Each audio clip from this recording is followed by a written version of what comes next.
Macera hikayeleri kadar yaza uygun çok az hikaye vardır. Televizyon tutkunu ve okul tatillerimi yerel kütüphanede geçirerek büyüyen biri olarak her zaman o yaz okuma hissini geri getiren dizileri aramışımdır. Sevgiyle kullanılmış bir ciltsiz kitabı okurken, cesur genç bir kahramanın dünyayı dolaşan, bazen evreni aşan yolculuğunu takip etmek, bu yolculuk onların her türlü insan ve kültürle karşılaşmasını ve içsel olarak yetişkinliğe adım atmasını sağlar. Daha önce Hulu'da yayımlanan ve yapımcıları Selvin Seyfu Hins'le Kimberly Ann Harrison olan Washington Black'in dayandığı, Essie Edugia'nın çok satan romanına aşina olmasam da, bu mini diziyi izlemek, beni anında macera hikayeleri okuyarak, kendi koltuğumun rahatlığında dünyalarla tanıştığım bir zamana geri götürdü. Birçok yönden Washington Black, okuduğunuz herkesin Bildungsroman'a geri dönerken, aynı zamanda büyüme serüvenine yeni bir bakış açısı getiren bir olay örgüsüyle bu nesil için mükemmel bir dizi gibi hissettiriyor.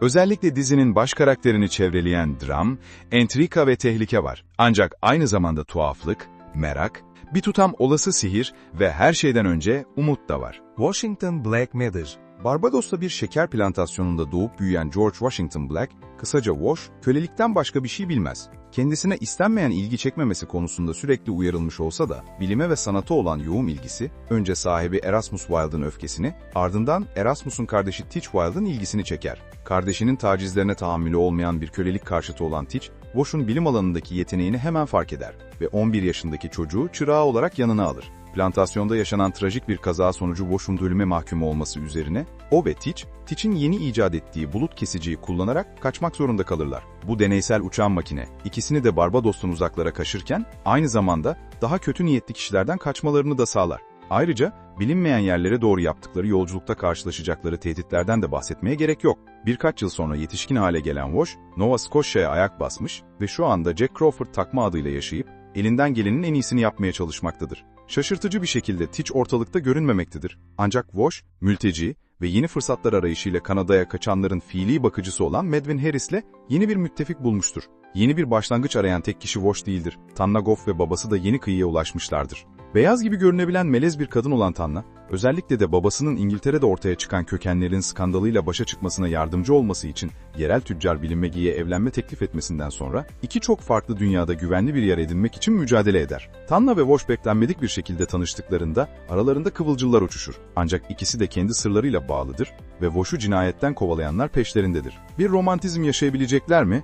Yoksa eninde sonunda trajediye mi sürüklenecekler? Washington Black'in muhteşem hikayesi, mükemmel performanslarla destekleniyor. Washington Black'in bölüm sayısının yalnızca yarısı incelemeye sunulduğundan, bu macera dramasının tatmin edici bir şekilde sonuçlanıp sonuçlanmayacağını söylemek zor. Ancak kesin olan bir şey var. Şimdiye kadar bu yolculuk denemeye değerdi. Başarısı büyük ölçüde, klasik macera öykülerinin tüm özelliklerini taşıyan bir hikayeyi zenginleştiren, birçok tanıdık ve birkaç yeni yüzle dolu etkileyici oyuncu kadrosuna bağlanabilir. İki farklı zaman çizelgesinde George Washington, Wash Black karakterini canlandırmakla görevlendirilen Eddie Caranja ve Ernest Kingsley Jr. bu mini dizinin kalbinin iki yarısını oluşturuyor. Köle olarak doğan genç bir adam olan Wash, başlangıçta nazik görünen herkese karşı anlaşılabilir bir şekilde temkinli ve güvensizdir. Ancak sezgileri ve hırsı, ister bir plantasyon sahibinin çirkin kalbi, ister bir korsanın dürüstlüğü olsun, her türlü dış görünüşün ardındaki gerçeği görmesini sağlar. Caranja'nın muhteşem performansı, Wash'un dünyaya ve dünyadaki yerine dair anlayışının,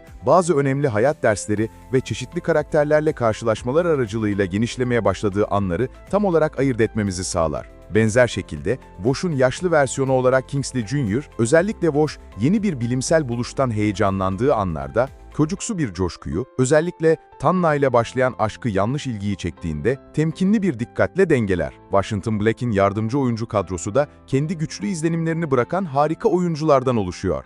Iola Evans'ın Tanna'sı, araştırmacı babasına kendi deneylerinde yardımcı olmak isteyen, bağımsız düşünceli bir kadın olan keyifli bir kahraman. Ancak geleceği aralarında tartışmalı bir konuşma haline geldiğinde ona karşı gelmekten çekinmiyor. Kingsley ile olan büyüleyici kimyası, kartlar Tanna ve Wash'un geleceğine karşı umutsuzca yığılmış olsa da diziyi hoş bir romantizmle de temellendiriyor. Sterling K. Brown'un Özellikle isim tanıma faktörü göz önünde bulundurulduğunda, bazı izleyicilerin beklediğinden daha küçük bir varlığı var. Ancak hem Medvin'i yol gösterici bir güç olarak vurgulaması, hem de gerektiğinde gerekli duyguyu getirmesi açısından yer aldığı sahneleri tutarlı bir şekilde önemli kılıyor. Sadece 4 bölüm yayınlandıktan sonra, Edward Bluemel'in Billy McGee'nin daha çok bir düşman mı, yoksa Tan'la ve Wash'un ilişkisine geçici bir engel mi oluşturduğunu belirlemek zor. Ancak son aşamadaki bir olay örgüsü gelişimi ona daha ilgi çekici katmanlar sunuyor. Her şeyi başlatan maceraya Wash'u götüren hayalci bir bilim adamı olan Teach rolünde Tom Ellis, tek boyutlu bir beyaz kurtarıcı gibi hissettirebilecek şeyi, zaman zaman kendi ayrıcalığıyla gerçeğe kör olsa da, gerçekten Wash'un ve potansiyel geleceği için en iyisini isteyen sevimli bir karaktere dönüştürüyor. Eleştirmenlere incelemeye sunulanlarda dizinin henüz cevaplamadığı soru, bu ikilinin ne zaman ve neden ayrıldığı. Ancak yazımın gücü, çift zaman çizelgelerinin entrikası ve sevimli karakterler sizi cevapları beklerken sabırlı tutmaya yetiyor. Dizi Wash ve Teach maceralarına atlandıktan sonra nihayet ritmini bulsa da anlatının oraya gitmesi biraz zaman alıyor. Ve bu, daha fazla macera dolu, steampunk tarzı icatlar ve görsel olarak çarpıcı mekanlar arayan izleyiciler için çok yavaş olabilir. Benzer şekilde, karakterlerimizin karşılaştığı tehlikeler gerilim yüklü ve bazı tehditlerin kolaylıkla çözülmesiyle zayıflatılıyor. Ancak aynı zamanda dramayı gereksiz veya yersiz travmayla karıştırmayan bir diziyi izlemek de ferahlatıcı. Genel olarak Washington Black gibi bir diziyi izlemenin zevki, onun neşe, macera, romantizm ve kendini keşfetmeye dayalı var olması gerçeğinden ibaret. Sonucu ne olursa olsun, çıkmaya değer bir yolculuk olacak.